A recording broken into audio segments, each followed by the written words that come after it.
അജ്മൽ അമീറാണ് സംസാരിക്കാൻ ചേരുന്നത്. നമസ്കാരം. മറ്റ് ഭാഷകളിലെ ആളുകൾ ചൂസ് ചെയ്യുക അത് എപ്പോഴും സംഭവിക്കാറുണ്ട്. ഇപ്പം ഇവിടെ ഒരു സോങ്ങിന്റെ ക്ലിപ്പ് കണ്ടിട്ട് മിഷ്കിൻ വിളിക്കുന്നു, കോ കണ്ട് പ്രകാശ് ജ വിളിക്കുന്നു, അല്ലെങ്കിൽ തമിഴിലെ അഞ്ചാതയുടെ ഒരു ചെറിയ ഭാഗം കണ്ടുകൊണ്ട് വംശി വിളിക്കുന്നു. എപ്പോഴും ഒരു മറ്റ് ഭാഷകൾക്ക് കൂടി അപ്പീലിംഗ് ആയിട്ട് അഭിനയിക്കണം, അല്ലെങ്കിൽ മറ്റ് ഭാഷകളിലെ ആളുകളെ കൂടി ഇഷ്ടപ്പെടുത്തണം. മീൻസ് ടെക്നീഷ്യൻസിനെ ഞാൻ പറയുന്നത്, അവിടുത്തെ വലിയ ടെക്നീഷ്യൻസിനെ അങ്ങനെയും കൂടി ഒരു ആഗ്രഹം ഉണ്ടായിരുന്നു പെർഫോം ചെയ്യുമ്പോൾ. അങ്ങനെയൊക്കെ ചിന്തിക്കുന്നുണ്ടോ? ഇല്ല, എനിക്കെല്ലാം ഞാൻ ഭയങ്കര ഒരു ഭാഗ്യവാനായിരുന്നു എൻ്റെ തുടക്കം കരിയറിൽ തന്നെ. എനിക്ക് പ്രണയകാലം കിട്ടി. പ്രണയകാലത്തിലെ സോങ് കണ്ടിട്ട് നിങ്ങൾ പറഞ്ഞ പോലെ അഞ്ചാതിൽ മിഷ്കിൻ വിളിച്ചു. അത് കഴിഞ്ഞിട്ട് തിരുത്തുന്നൊരു സിനിമ ചെയ്തു. അതൊരു കോമഡി ബേസ്ഡ് പരിപാടിയായിരുന്നു. അപ്പൊ ആ രണ്ട് ക്യാരക്ടറും കൂടി മിക്സ് ചെയ്തിട്ടാണ് കോല ആ ഒരു ക്യാരക്ടർ എനിക്ക് ആൾ തന്നത്. ഹാരിസ് ജയരാജ് മ്യൂസിക് ഡയറക്ടറാണ് അദ്ദേഹത്തിനോട് സജസ്റ്റ് ചെയ്യുന്നത്, കെ വി ആനന്ദൻ. അതിനുശേഷം ഒരുപാട് ബാക്ക് ടു ബാക്ക് സിനിമകൾ തമിഴിൽ ഞാൻ ചെയ്തു. അപ്പോൾ അങ്ങനെ നോക്കുമ്പോൾ ഓരോ സിനിമയാണ് എന്നെ അടുത്തടുത്ത തലങ്ങളിലേക്ക് കൊണ്ടുപോകുന്നത്. ഞാൻ ഒട്ടും പ്രിപ്പയർ ആയി അല്ലെങ്കിൽ ആരെങ്കിലും പുറകെ പോയി ചാൻസ് ചോദിച്ച് നടക്കുക അങ്ങനെയൊന്നും ആയിരുന്നില്ല. ആ സമയത്ത് തുടക്കത്തിൽ ഞാൻ തൊടുന്നതെല്ലാം ഹിറ്റുകളായിരുന്നു ബാക്ക് ടു ബാക്ക്. ഇപ്പോൾ മാടമ്പി ആണെങ്കിലും പ്രണയകാലത്തെ സോങ് ഭയങ്കര ഹിറ്റാണ്. പിന്നെ നമ്മുടെ കോ, അഞ്ചാതെ, തിരുത്തുറു അങ്ങനെ ബാക്ക് ടു ബാക്ക് ഹിറ്റ്സുകളുടെ പെരുമഴയായിരുന്നു എൻ്റെ തുടക്കകാലത്തിലെ കരിയർ. പിന്നെ എനിക്കൊരു ചെറിയൊരു ബ്രേക്ക് എടുക്കേണ്ടി വന്നു. വേറെ ഒന്നുമല്ല, ഞാനൊരു മെഡിസിൻ സ്റ്റുഡൻ്റ് ആയിരുന്നു. അപ്പോൾ അത് തീർക്കാനായിട്ടും പിന്നെ പി ജിക്ക് പോകാനൊക്കെ ആയിട്ട് 2-3 വർഷം ഒന്ന് മാറി നിൽക്കേണ്ടി വന്നു. അപ്പോൾ ആ സമയത്തേക്ക് പുതിയ കുറേ ആൾക്കാർ വരികയും എനിക്കാണെങ്കിൽ അത് തീർക്കാൻ പറ്റാതെ സിനിമ തന്നെ വേണമെന്ന് ആശിപ്പിച്ച് തിരിച്ചു വരികയും ഇപ്പോൾ ഒരു ബാക്ക് ടു ബാക്ക് പരിപാടികളെ പിടിച്ച് പോയിക്കൊണ്ടിരിക്കുന്നു. അത് വരുമ്പോൾ എനിക്ക് ഏറ്റവും കൂടുതൽ അപ്രിസിയേഷൻ കിട്ടുന്നത് തമിഴിലും തെലുങ്കിലും ഒക്കെയാണ്. മലയാളത്തിൽ എനിക്ക് ചെയ്യാൻ ഒരുപാട് ആഗ്രഹമുണ്ട്, പക്ഷേ കൃത്യമായിട്ടുള്ള പ്രോജക്ട്സിൽ വരാത്തത് കൊണ്ട് തന്നെ ഒന്ന് മാറി നിൽക്കുന്നു, അത്ര തന്നെ. ഇപ്പം ഞാൻ കേട്ടിട്ടുണ്ട്, ഈ ബുഡാപെസ്റ്റിലും ഇറ്റലിയിലും ഒക്കെ ഉക്രൈനിൽ പഠിക്കുന്ന കാലത്ത് മോഡലിംഗ് ചെയ്ത് അവിടുത്തെ ഏറ്റവും പ്രധാനപ്പെട്ട ഡിസൈനർ ബ്രാൻഡ്സിന്റെ ഒക്കെ മോഡലായി റാമ്പിൽ നടന്നിരുന്ന ഒരു അജ്മൽ അമീർ ഉണ്ട്. അവിടുത്തെ ആളുകളുടെയൊക്കെ ആദ്യത്തെ പ്രിഫറൻസ് ആയിരുന്ന ഒരു മോഡൽ അജ്മൽ അമീർ ഉണ്ട്. പക്ഷെ അയാൾ കുറച്ചുകൂടി അവിടെ തന്നെ പിടിച്ചു നിന്നിരുന്നെങ്കിൽ ചിലപ്പോൾ ഇപ്പോൾ നമ്മുടെ PS ബോസ്റ്റനെ പോലെ അല്ലെങ്കിൽ നമുക്കുള്ള മിലിൻ സോമനെയൊക്കെ പോലെ ഒരു വലിയ പേരുകേട്ട മോഡലാവാമായിരുന്നു. ഇപ്പോഴത്തെ ജീവിതാവസ്ഥയെ വെച്ച് നോക്കുമ്പോൾ പോലും സാമ്പത്തികപരമായിട്ടും അല്ലെങ്കിൽ പ്രശസ്തിയുടെ അർത്ഥത്തിലൊക്കെ നോക്കുമ്പോൾ വലിയ മാറ്റങ്ങൾ ഉണ്ടായിരുന്നു. ഒരു പക്ഷേ ആസ് എ മോഡൽ ആ കരിയർ ചൂസ് ചെയ്യുകയാണെങ്കിൽ കമ്പാരിറ്റീവ്ലി സിനിമയ്ക്ക് കൊടുക്കുന്ന ഈ ഫിസിക്കൽ എഫേർട്ടും കുറച്ച് കുറയുന്ന എൻ്റെ ഒരു അറിവ് വെച്ചിട്ട് എന്തോ ഒരിക്കലും അങ്ങനെ ചൂസ് ചെയ്യാതിരുന്നു.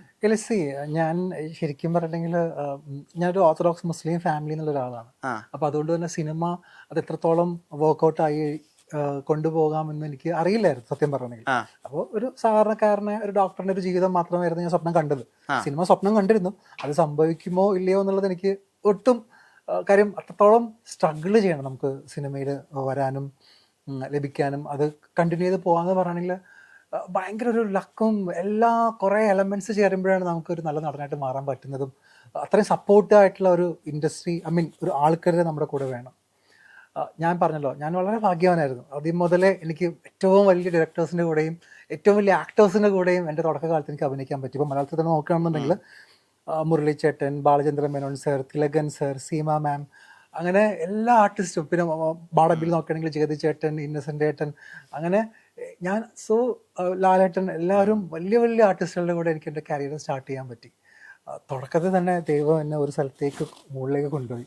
അപ്പോൾ എനിക്ക് വേണ്ട ആഗ്രഹങ്ങളൊക്കെ എനിക്ക് കിട്ടി. പിന്നെ ആ ഒരു സമയം എനിക്ക് I was so happy about മോഡലിങ്ങിനെ പറ്റി ചിന്തിച്ചിട്ടില്ല. കാര്യം ആ ഒരു സമയത്ത് തമാശയ്ക്ക് വേണ്ടിയിട്ട് ഞാൻ കോളേജിലൊരു കോമ്പറ്റീഷൻ, ഞാൻ മെഡിക്കൽ കോളേജിൽ പഠിച്ചുകൊണ്ടിരുന്നു. അപ്പോൾ അവിടെ ഒരു കോമ്പറ്റീഷൻ വിൻ ചെയ്തിട്ട് അവിടുത്തെ ഉക്രൈനിലെ തന്നെ ഏറ്റവും ഫേമസ് ആയിട്ടുള്ള ഒരു modelling competition, black pearl competition എന്ന് പറഞ്ഞിട്ട്. അപ്പോൾ അതിലേക്ക് എൻ്റെ യൂണിവേഴ്സിറ്റിയിൽ നിന്ന് എന്നെ സെലക്ട് ചെയ്യുകയും, അപ്പൊ നമ്മളുടെ കളറൊക്കെ അവർക്ക് ഭയങ്കര ഇഷ്ടമാണ്. അവർക്ക് ഈ വെള്ള കളറൊന്നും ഇഷ്ടമില്ല. അപ്പം ഈ ഇന്ത്യൻസിൽ തന്നെ എല്ലാവരും പൊക്കം കുറഞ്ഞ ആൾക്കാരായിരുന്നു. അപ്പം ഞാൻ കുറച്ച് പൊക്കം ഉള്ളതുകൊണ്ടും ആ സമയത്ത് കുറേ ഡാൻസ് ഷോസ് ഒക്കെ ചെയ്യുമായിരുന്നു കോളേജിൽ ബേസ് ചെയ്തിട്ട്. അപ്പം അങ്ങനെ എനിക്ക് അതിലേക്ക് സെലക്ഷൻ കിട്ടി. അതിൽ മിസ്റ്റർ പേഴ്സണാലിറ്റി എന്നുള്ളൊരു സംഭവം ഒരു ടൈറ്റിലും വിൻ ചെയ്തിട്ടാണ് ആ ഷോ ഞാൻ ഇറങ്ങുന്നത്. അപ്പം എൻ്റെ ഏറ്റവും വലിയൊരു ആഗ്രഹം ഹിന്ദി സിനിമകളോടാണ് എനിക്ക് എപ്പോഴും ഇഷ്ടം. കാര്യം മലയാളത്തിൽ ആ സമയത്തൊക്കെ ലാലേട്ടനും മമ്മൂക്കൊക്കെ നിറഞ്ഞു നിൽക്കുന്നൊരു സമയം.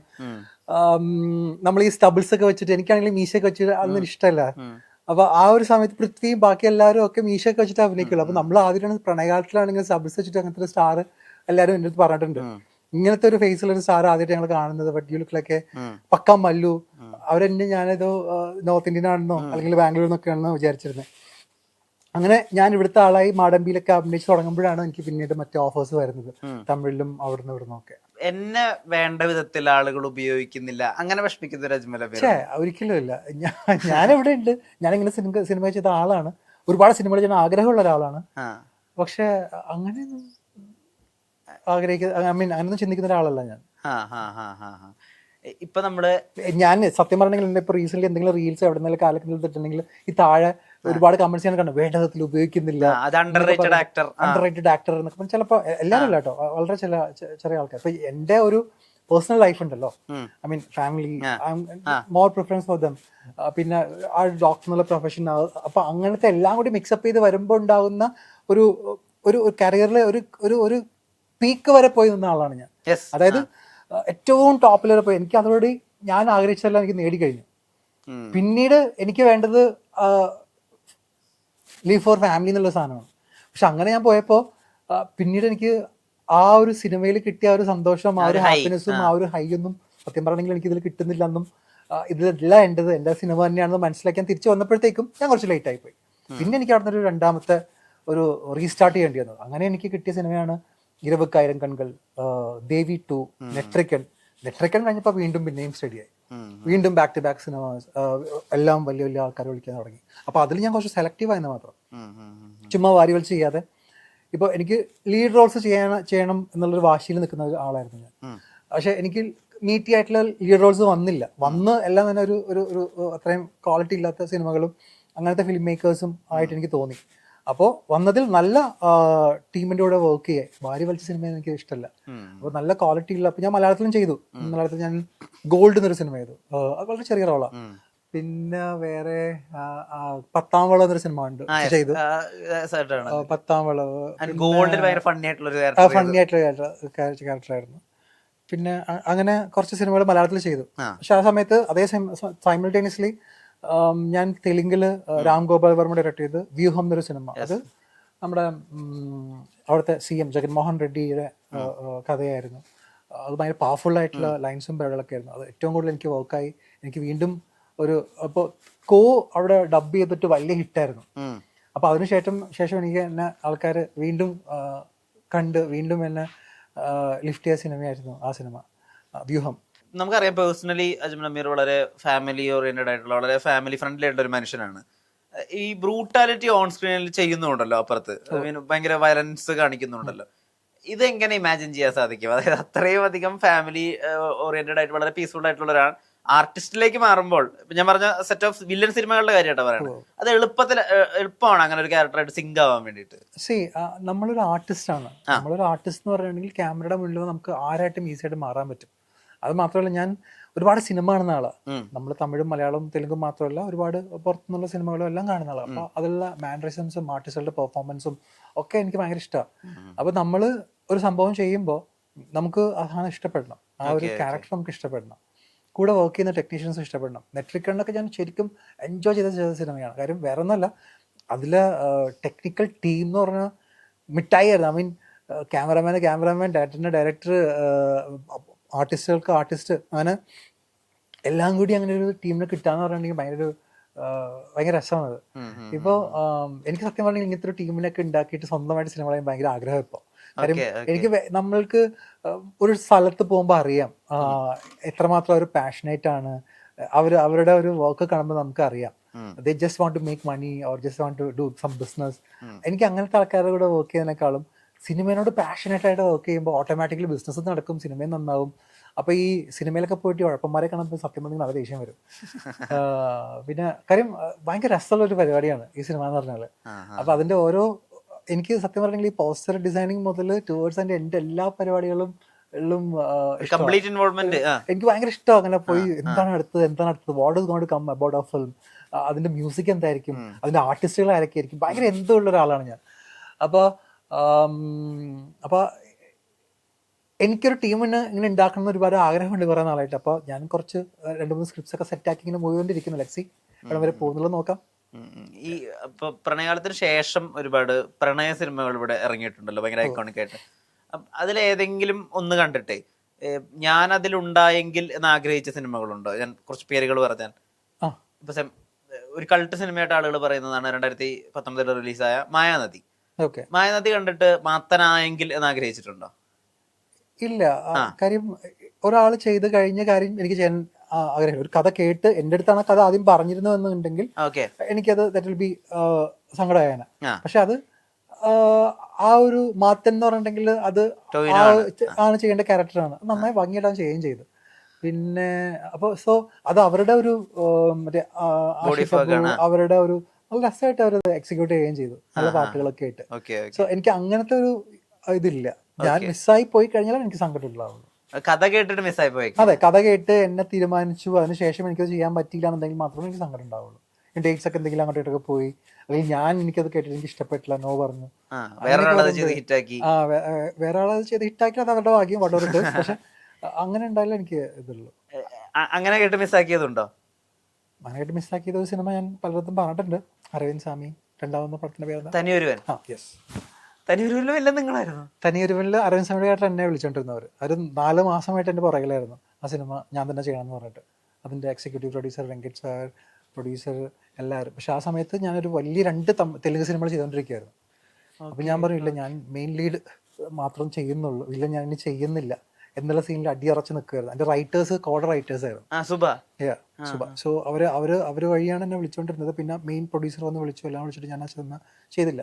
അപ്പൊ അത് കഴിഞ്ഞ് അത് സിനിമ കഴിഞ്ഞപ്പോഴാണ് പടച്ചോണം ഇത് ഇത്രയും ബ്യൂട്ടിഫുൾ ആയിട്ടുള്ള ക്യാരക്ടറായിരുന്നു, ഇത്രയും ലേയേഴ്സ് ഉണ്ടായിരുന്നു.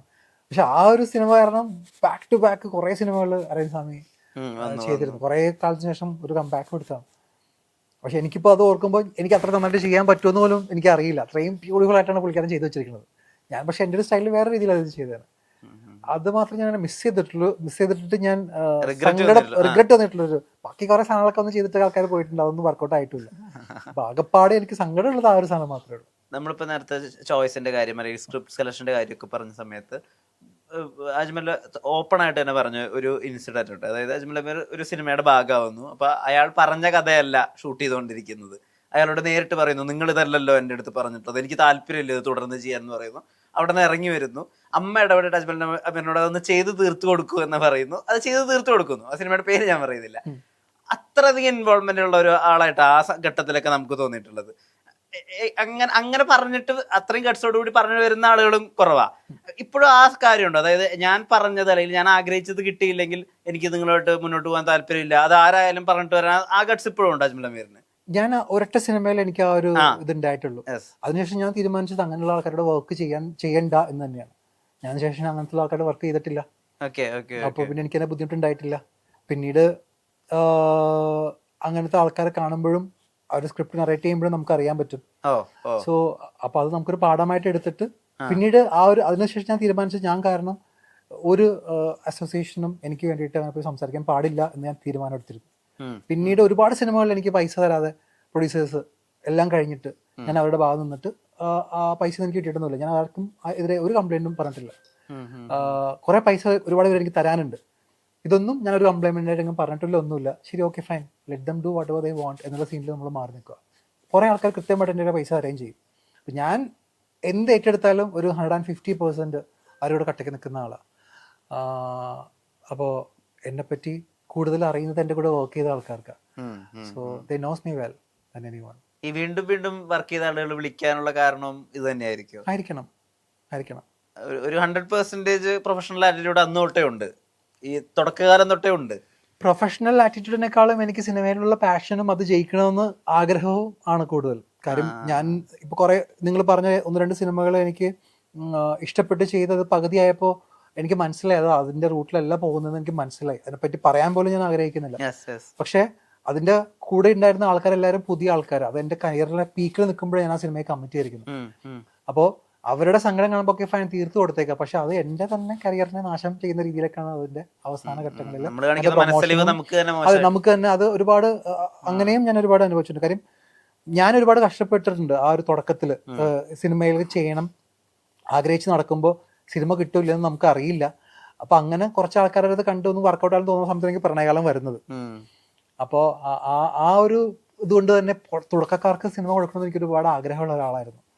പക്ഷെ അങ്ങനെ ഞാൻ ചെയ്ത സിനിമയാണ് തിരുത്തുറു. അത് അയാള് നന്നായി ചെയ്തു. അതേപോലെ തന്നെ ശങ്കറിന്റെ അസിസ്റ്റന്റിന് കൊടുത്തു, കറുപ്പമ്പട്ടി എന്നൊരു സിനിമ. ഞാൻ ഡബിൾ റോളൊക്കെ ചെയ്ത സിനിമയാണ്. അയാൾ നല്ല പാഷനറ്റ് ആയിട്ടുള്ള ഫിലിം മേക്കർ ആയിരുന്നു, പക്ഷെ അതിന്റെ പ്രൊഡ്യൂസർ പടം നശിപ്പിച്ചു കളഞ്ഞു. അപ്പോൾ അതേപോലെ തന്നെ കബീർവേൽ എന്നൊരു സിനിമ ഞാൻ ചെയ്തു. ആ സിനിമ ഭയങ്കര രസമായിട്ട് അതിന്റെ ഡയറക്ടർ ചെയ്തു. പക്ഷെ ഒരു പോയിന്റിൽ അവരുടെ കയ്യിൽ പ്രൊഡ്യൂസർക്കുള്ളിൽ കുറച്ച് ഫണ്ട്സിന്റെ പ്രശ്നങ്ങളൊക്കെ വന്നിട്ട് അത് സ്റ്റോപ്പായി പോയി. അപ്പൊ അങ്ങനെയും നടക്കുന്നുണ്ട് സൈമിൾട്ടേനിയസ്ലി. ഇതിന്റെ ഇടയിലാണ് നമുക്ക് ഒരു കോ കിട്ടുന്നത്, ഇതിന്റെ ഇടയിലാണ് മറ്റേ സംഭവങ്ങൾ ഹിറ്റുകൾ സംഭവിക്കുന്നത് എല്ലാം. അപ്പോൾ അതിന്റെ ഒരു നെഗറ്റീവ് പാർട്സ് നടക്കുമ്പോൾ നമുക്കറിയാം നമ്മളുടെ ഒരു പ്രോഡക്റ്റ് അത് തിയേറ്ററിലേക്ക് എത്താൻ പറ്റാണ്ടാവുമ്പോഴുള്ള വിഷമം നമുക്കറിയാം. അപ്പൊ ഞാൻ എടുത്ത ഡിസിഷൻ എന്ന് വെച്ചിട്ടുണ്ടെങ്കിൽ കറക്റ്റായിട്ടുള്ള ആൾക്കാരോട് വർക്ക് ചെയ്യുക, കൃത്യമായിട്ട് സിനിമ തിയേറ്ററിൽ എത്തിക്കാൻ പറ്റുന്ന കേപ്പബിൾ ആയിട്ടുള്ള ആൾക്കാരോട് വർക്ക് ചെയ്യുക. കാര്യം വേറെ ഒന്നുമല്ല, അത് അവർക്കും എന്താണ് ഗുണമുള്ളൂ. നമ്മളൊരു സാധനം എടുത്തത് ബിസിനസ് ആയാൽ മാത്രമാണ് അവർക്കത് സെല് ചെയ്യാൻ പറ്റുള്ളൂ. എന്നെ വെച്ചൊരു സിനിമ എടുത്തിട്ടുണ്ടെങ്കിൽ ദേ ഷുഡ് ബി ഹാപ്പി. അപ്പോൾ ബോധപൂർവ്വം ഒരു തീരുമാനമാണ് കൃത്യമായിട്ട് ബിസിനസ് ആവുന്ന ആൾക്കാരോട് വർക്ക് ചെയ്യുക, കൃത്യമായിട്ട് സിനിമകൾ ചെയ്യാൻ പറ്റുന്ന ആൾക്കാരോട് വർക്ക് ചെയ്യുക എന്നുള്ളത്. അതുകൊണ്ട് തന്നെയാണ് എൻ്റെ കരിയറിൽ സിനിമ കുറഞ്ഞതും അല്ല. ഈ ഞാനൊരു ഗ്യാപ്പിന് ശേഷം വന്നതിന് ശേഷം. തളർന്നിരുന്ന് കരയാറുണ്ടോ? ഒരിക്കലും ഇല്ല, ഒരിക്കലും കരയണ പരിപാടിയില്ല. അടുത്തത് അടുത്തതിലേക്ക് ചവിട്ടി കയറാന്നുള്ളത് മാത്രമേ ഉള്ളൂ. ഇപ്പൊ പലപ്പോഴും നമ്മൾ ഈ ആണുങ്ങളൊക്കെ ആയിട്ട് ബന്ധപ്പെട്ട് സംസാരിക്കുമ്പോഴേ ഇപ്പൊ അജ്മലിനൊക്കെ നമ്മൾ സ്ക്രീനിൽ ഹീറോകളായിട്ടാണ് കാണുന്നത്. പക്ഷെ നിങ്ങൾ അനുഭവിക്കുന്ന ഒരു റിസ്കുകളുണ്ടല്ലോ, അല്ലെ, നിങ്ങൾ അനുഭവിക്കുന്ന ടെൻഷൻസ് ഉണ്ട് ഒരു സിനിമയുമായി ബന്ധപ്പെട്ട്. അത് അതിന്റെ സ്ക്രിപ്റ്റ് കേൾക്കുന്നത് മുതൽ അത് റിലീസ് ആവുന്നത് വരെയും ഒരു ആക്ടറുടെ റെസ്പോൺസിബിലിറ്റിയും കൂടിയാണ് ആ സിനിമ വിജയിക്കുക എന്നുള്ളത്. അപ്പൊ നിങ്ങളൊരു മെന്റൽ ഹെൽത്ത് എന്ന് പറയുന്ന ഒരു കാര്യം ഉണ്ടല്ലോ, ഇതിനെങ്ങനെ കോപ്പപ്പ് ചെയ്യുന്നുള്ളത്, അതിനെ പറ്റിയിട്ട് എപ്പോഴെങ്കിലും ചിന്തിച്ചിട്ടുണ്ടോ? അല്ലെങ്കിൽ അതിനെപ്പറ്റി എപ്പോഴെങ്കിലും ഫാമിലി ആയിട്ടൊക്കെ കമ്മ്യൂണിക്കേറ്റ് ചെയ്തിട്ടുണ്ടോ? എൻ്റെ അടുത്ത് പലപ്പോഴും പല ഡയറക്ടേഴ്സും പ്രൊഡ്യൂസേഴ്സും വലിയ പൈസ കേട്ട് വരും. അപ്പൊ എനിക്ക് ടീമിനെയോ കഥയോ ഇഷ്ടപ്പെട്ടില്ലെങ്കിൽ ഞാനത് ചെയ്യില്ല. ചില ആ സമയത്ത് എനിക്ക് കുറച്ച് പൈസക്ക് ആവശ്യമുള്ള സമയമായിരിക്കും, വീടിന്റെ പണിയൊക്കെ നടക്കുന്ന സമയത്ത്. ആ സമയത്ത് ഞാനത് വേണ്ടാന്ന് പറഞ്ഞിട്ട് വീടിന്റെ പണിയോടെ സ്റ്റോപ്പ് ചെയ്ത് വെക്കും. അത് എൻ്റെ അടുത്ത് പലപ്പോഴും ഫാമിലി ചോദിച്ചിട്ടുണ്ട്, എടാ നിനക്ക് ആഗ്രഹം സിനിമ നടന്നാണ്, നിന്റെ വീട്ടിൽ വന്നിരിക്കുന്നത് ഒരു വണ്ടിയിൽ പൈസ വന്നിരിക്കുന്നത്, അപ്പോൾ വൈ കോണ്ട് യു റിസീവ് ദാറ്റ്? ഞാൻ പറഞ്ഞു, ഞാൻ ആ സിനിമ ചെയ്തിട്ടുണ്ടെങ്കിൽ എന്നെ ആൾക്കാരെ വെറുക്കും, എന്നെ ആൾക്കാരെ വെറുത്തിട്ടുണ്ടെങ്കിൽ പിന്നെ എനിക്ക് മറ്റൊരു സിനിമ ഞാൻ പറ്റില്ല. അപ്പോൾ better I will wait for a good film. അത് എപ്പോൾ യു മേക്ക് യുവർ ഓൺ. അപ്പോൾ അങ്ങനെയൊക്കെ വരുമ്പോൾ ഞാൻ തന്നെ എനിക്ക് ടാക്കിൾ ചെയ്യാനേ പറ്റുള്ളൂ. കാര്യം അവർക്ക് സിനിമയെ പറ്റി ഒന്നും അറിയില്ല. ഇപ്പൊ ഞാനൊരു സിനിമ ചെയ്യുമ്പോൾ അതിൻ്റെ ഒരു മിനിമം ക്വാളിറ്റി ഉണ്ടാണെന്ന് ആഗ്രഹിക്കുന്ന ഒരാളാണ് ഞാൻ. അത് മാത്രമല്ല, ഞാനൊരു സിനിമ ചെയ്യുമ്പോൾ that should be A talk of A town എന്ന് ആഗ്രഹിക്കുന്ന ഒരാളാണ്. അപ്പൊ എനിക്ക് കൃത്യമായിട്ടുള്ള അങ്ങനത്തെ ഒരു ടീമിനെ കിട്ടിയാൽ മാത്രമാണ് ഞാൻ ഇറങ്ങുന്നുള്ള ഒരു വാശി പിടിച്ചിരിക്കുന്ന ആൾ കൂടിയാണ് ഞാൻ. എങ്ങനെയെങ്കിലും ഒരു സിനിമ ചെയ്യാന്നുള്ള ഒരു സീനിൽ നിൽക്കുന്ന ആളല്ല.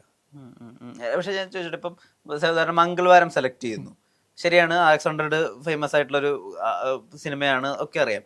പക്ഷെ RX-100-നേക്കാളും കൂടി ട്രാവൽ ചെയ്തിട്ടുണ്ട് മംഗൾവാരം ഇവിടെയൊക്കെ. പ്രത്യേകിച്ച് നമ്മുടെ ഓഫീസിൽ തന്നെ ഒരുവിധപ്പെട്ട എല്ലാ ആളുകളും ആ സിനിമ കണ്ടിട്ടുണ്ട്. അപ്പം ആ സിനിമയുടെ അകത്ത് അജ്മൽ അമീർ ഇതുവരെ ചെയ്യാത്ത കുറച്ചധികം കാര്യങ്ങളുണ്ട്. അതായത് അതിനകത്ത് ഇന്റിമേറ്റ് ആയിട്ടുള്ള സീനുകളുണ്ട്. അതിനകത്ത് അജ്മലിനെ ഇപ്പോൾ ആദ്യമായിട്ട് കാണുന്ന ഒരാൾക്ക് വേണമെങ്കിൽ കുറച്ചു കാലത്തേക്ക് വെറുപ്പ് തോന്നാം, ഇയാളെന്താ ഇങ്ങനത്തെ ഒരു മനുഷ്യനായി പോയെന്നുള്ളത്. അപ്പം നോക്കൂ, പ്രണയാലത്തെ എത്ര ആളുകളുടെ ഇഷ്ടം സമ്പാദിച്ച ഒരാളാണ്. ഇത് ചിന്തിച്ചിട്ടുണ്ടോ? ഇങ്ങനെയും കൂടി ഞാൻ ചെയ്ത ഇങ്ങനെ എഫക്റ്റ് ഉണ്ടാവും, അങ്ങനെ ചിന്തിക്കോ? സിനിമ ആദ്യകാലത്താണ് ചിന്തിച്ചത്, പക്ഷെ ഇപ്പൊ സിനിമ മാറി. ഇപ്പോ ആൾക്കാർക്ക് എല്ലാം വളരെ വ്യക്തമായിട്ട് അറിയാം. ഇപ്പൊ അവരൊരു ഫിലിം മേക്കിംഗ് പ്രോസസ് തന്നെ അവർക്കറിയാം. ആക്ടേഴ്സ് ആണെന്നും ദേ ഷുഡ് പെർഫോം ലൈക്ക്. ആ പെർഫോമൻസിൽ എന്തെങ്കിലും അപാകതകൾ ഉണ്ടെങ്കിൽ മാത്രം നമുക്ക് ഇപ്പോ ബോധർ ചെയ്താൽ മതി. പക്ഷെ ഇപ്പൊ സിനിമകൾ മൊത്തം മാറി. ഇപ്പൊ അങ്ങനത്തെ ഇന്റിമേറ്റ് സീക്വൻസ് ആണെങ്കിൽ അവർ കുറച്ച് ക്ലാസി ആയിട്ടാണ് അവർ ചെയ്തിരിക്കുന്നത്, തീരെ മോശമായിട്ടുള്ള. അതെ അതെ അതെ. അപ്പൊ അതുകൊണ്ട് തന്നെ പിന്നെ മറ്റേ കൂടുതലുള്ള ആർട്ടിസ്റ്റ് ആണെങ്കിലും ഭയങ്കര നല്ല ഫ്രണ്ട്ലി ആയിരുന്നു. അതെ, എൻ്റെ നല്ല ഫ്രണ്ടാണ്. സോ അതേപോലെ ഒരു ഒരു ഒരു നെഗറ്റീവ് ഇതോടുകൂടിയല്ല അവിടെ ആൾക്കാരുടെ സമീപനം എല്ലാം അങ്ങനെയല്ല സീൻസ് എടുത്തിട്ടുള്ളത്. പിന്നെ മാത്രമല്ല, അങ്ങനത്തെ സിനിമകളെ സപ്പോർട്ട് ചെയ്യേണ്ടത് ആസ് എൻ ആർട്ടിസ്റ്റ് എന്നെയും കൂടി ആവശ്യമാണ്. മാത്രമല്ല, സത്യം പറഞ്ഞെങ്കിൽ ആ സിനിമ ഇത്രയും മലയാളികൾ കാണുന്ന സ്വപ്നത്തിൽ പോലും പ്രതീക്ഷയില്ല. അതിന്റെ മ്യൂസിക് ആയിരുന്നു, അതിന്റെ മ്യൂസിക്കാണ് എന്റെ മെയിൻ റീസൺ. അത് കഴിഞ്ഞിട്ട് ഹിറ്റ് ആവുന്നത് ഈ കുട്ടിയുടെ ഈ കണ്ടീഷൻ ഉണ്ടല്ലോ, ഇങ്ങനെ ഒരു കണ്ടീഷൻ ഉണ്ടെന്ന് എന്റെ റീല് ഭയങ്കരമായിട്ട് ഹിറ്റ് ആവുന്നു. അത് കഴിഞ്ഞിട്ടാണ് ഈ സാധനം ആളുകൾ കാണുന്നു. പക്ഷെ അത് തുടക്കത്തിൽ തന്നെ അവിടെ നിന്ന് എനിക്ക് മെസ്സേജസ്, ആ സിനിമ അവിടെ റിലീസ് ആയി ഓടുമ്പോൾ തന്നെ അവിടെ നിന്ന് പല രീതിയിലുള്ള കമന്റ്സും, വൈ എന്തുകൊണ്ട് നിങ്ങൾ സിനിമ ചെയ്തു, you have done this kind of film, why are you doing this എന്നൊക്കെ ഉള്ളത് ചെറിയ ചിന്താഗതിക്കാരായ ആൾക്കാർ എനിക്ക് അയക്കുമായിരുന്നു. പക്ഷെ ഞാൻ അതൊട്ടും ബോധർ ചെയ്തിരുന്നില്ല. കാര്യം ആ സിനിമ എന്നെ ഒരു വേറൊരു തലത്തിലേക്ക് കൊണ്ടുപോയിട്ടുണ്ട്. ആ സിനിമ ആ സിനിമ കണ്ടിട്ട് എനിക്ക് വന്നിട്ടുള്ള കുറെ കോൾസുകൾ എനിക്കുണ്ട്. സോ അതിന്റെ കുറച്ച് ഫിലിം മേക്കേഴ്സും അതിന്റെ കൂടെ ഞാൻ വർക്ക് ചെയ്തപ്പോൾ എനിക്ക് കിട്ടിയ കോൺടാക്ട്സും അത് വേറെയാണ്. സോ ഇവിടെ പക്ഷെ ഇത്രയും ഒരു വ്യൂവേഴ്സ് ആ സിനിമയ്ക്ക് ഉണ്ടാവുമെന്ന് ഞാൻ സ്വപ്നത്തിൽ പോലും വിചാരിച്ചില്ല. ഒരുപാട് ആൾക്കാർ ഇപ്പൊ കണ്ടിട്ട് ടെക്സ്റ്റ് ചെയ്യുന്നുണ്ട്, കളിയാക്കുന്നുണ്ട്, ഫാമിലിയിലെ മെമ്പേഴ്സ് ഉണ്ട്, വാട്ട് ഹാവ് യു ഡൺ എന്ന് ചോദിക്കുന്ന ആൾക്കാരുണ്ട്. ബട്ട് സ്റ്റിൽ ഇപ്പൊ ഞാൻ കുറച്ചും കൂടി പ്രൊഫഷണൽ ആയിട്ടാണ് സിനിമ കാണുന്നത്. അപ്പൊ അതുകൊണ്ട് തന്നെ വീട്ടിലും that's fine for them. I mean they know what I am. പക്ഷെ ഇങ്ങനത്തെ ഇപ്പൊ ഒരു ഇന്റിമസീനൊക്കെ ഉണ്ടാവുന്ന സമയത്ത് ഇത് കൃത്യമായിട്ട് ഡയറക്ടറായിട്ട് അല്ലെങ്കിൽ ഒരു ഇന്റിമസി ഡയറക്ടറായിട്ട് കമ്മ്യൂണിക്കേറ്റ് ചെയ്ത് അങ്ങനെ ഐഡിയ വരുത്തിയിട്ട് അജ്മൽ അമീർ അതിലേക്ക് ഇറങ്ങുള്ളൂ. ഇല്ല, അദ്ദേഹം ആ സമയത്ത് ഒരുപാട് എൻ്റെ അടുത്ത് ചോദിച്ചതാണ് ഒരു സ്മൂച്ച്, എനിക്കത് ചെയ്യാൻ ബുദ്ധിമുട്ടാണ് ഞാൻ പറഞ്ഞു. അതുകൊണ്ട് തന്നെയാണ് വേറെ രീതിയിൽ കുറച്ച് അതിനെ മാറ്റിയും ഇതൊക്കെ അങ്ങനെ കുറച്ച് സാധനങ്ങൾ എനിക്ക് പറ്റില്ല എന്ന് തന്നെ പറഞ്ഞിട്ട് അത് ഒഴിവാക്കിയിട്ടുണ്ട്. പറഞ്ഞിട്ടുണ്ട്. അപ്പൊ ഞങ്ങൾ ഡിസ്കസ് ചെയ്തിട്ട് പിന്നെ അദ്ദേഹം ഡു ഇറ്റ് അജ്മൽ എന്നുള്ള നിങ്ങൾ പറയുമോ, പക്ഷെ ആ സമയത്ത് എനിക്ക് ചിരി വരും. അപ്പൊ കൂടുതൽ ഓപ്പോസിറ്റുള്ള ആർട്ടിസ്റ്റും ചിരിക്കും. അപ്പൊ പുള്ളിക്കതൊക്കെ പ്രാന്ത് പിടിച്ചിട്ട് അവസാനം വേറെ രീതിയിലൊക്കെ ചെയ്ത വർക്ക്ഔട്ട് ആയ സോങ് ഒക്കെ ഭയങ്കര രസമുള്ള സോങ്. കുറെ ആയിട്ട് ഇപ്പൊ സൂപ്പർ വില്ലൻ ആയിരുന്നല്ലോ, അതായത് നയൻതാരയുടെ വില്ലനാണ്, സുരേഷ് ഗോപിയുടെ വില്ലനാണ്. ഈ സൂപ്പർ വില്ലൻ ആകുമ്പോ ഇപ്പൊ ചില ആർട്ടിസ്റ്റ് ഒക്കെ അതെന്താ സീൻ വെച്ചില്ലെങ്കിൽ ഇപ്പൊ നെട്രിക്കലിന് ശേഷം എനിക്ക് ബാക്ക് ടു ബാക്ക് വന്ന പരിപാടികളാണ് ഈ സൂപ്പർ വില്ലൻ, പാപ്പൻ, ഹണ്ട്, ഇതൊക്കെ നെട്രിക്കൻ കാരണം കിട്ടിയ സാധനങ്ങളാണ്. ഇതൊക്കെ ഒരു ഈ ഫിലിം മേക്കേഴ്സിന്റെ ഒരു കുഴപ്പം എന്ന് വെച്ചിട്ടുണ്ടെങ്കിൽ കറന്റ്ലി ഇപ്പൊ ഒരു സിനിമ അവര് ചെയ്യുമ്പോൾ പെട്ടെന്ന് ഇമ്മീഡിയറ്റ്ലി ആലോചിക്കുന്നത് who will be the villain. ഇപ്പൊ തമിഴിലെ വില്ലൻ ആരാ, ഏറ്റവും വലിയ സിനിമ ചെയ്തിട്ട് തെലുങ്കിലെ വില്ലൻ ആരാ, അങ്ങനെയൊക്കെ ആലോചിച്ചിട്ട് അങ്ങനെയാണ് ആൾക്കാർ അവർ കാസ്റ്റ് ചെയ്യുന്നതല്ല.